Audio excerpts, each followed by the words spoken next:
Police డిపార్ట్మెంట్లో పెద్ద అధికారులు ఎంత బిజీగా ఉంటారు ఏం కథ. ఏ కేసును ఎట్లా పట్టాలి, దొంగలను పట్టుకుంటానికి ఏ ఉపాయాలు కట్టాలి అని తీరు తీరు ఆలోచనలు చేస్తారు. వాటిని కింద స్థాయి అధికారులకు చెప్పి కేసులను తష్పచేస్తుంటారు. ఆగో గన్ని పనులున్నా కూడా మన పట్నం పోలీస్ పెద్ద సజ్జనార్ సారు షెక్కింగ్లకు పోయిండట. మరి సార్ ఏడికి పోయిండు, ఏందా కథ అనేది తెలవాలంటే ఈ ముచ్చట చూడాలి.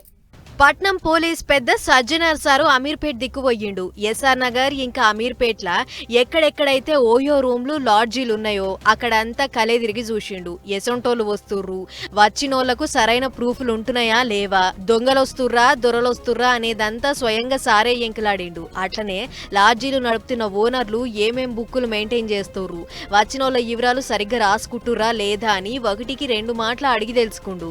అయితే ఈ నడుమ బయటి దేశాలు రాష్ట్రాలకి కొందరు అనుమానం ఉన్నోళ్ళు పట్టణాలకు వస్తుర్రని అంటురు కదా.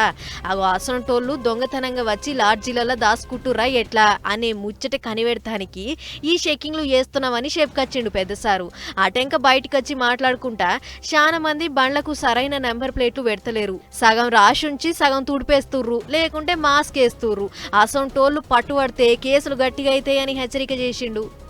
నంబర్ ప్లేట్స్ కూడా సరైన నంబర్ ప్లేట్ పెట్టాలి. చాలా చోట్ల కూడా చూశాను, చాలామంది యూత్ ఆ నంబర్ ప్లేట్ వంకర చేయడము, లేదంటే కవరప్ చేయడము, లేదంటే ట్యాంపర్ చేయడం జరుగుతుంది.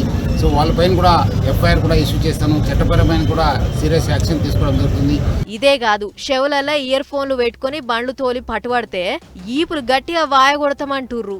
ఏదేమైనా ఆపరేషన్ కవాచ్ పేరుతోని పట్నంలో షెక్కింగ్లు గట్టిగా అవుతున్నాయి.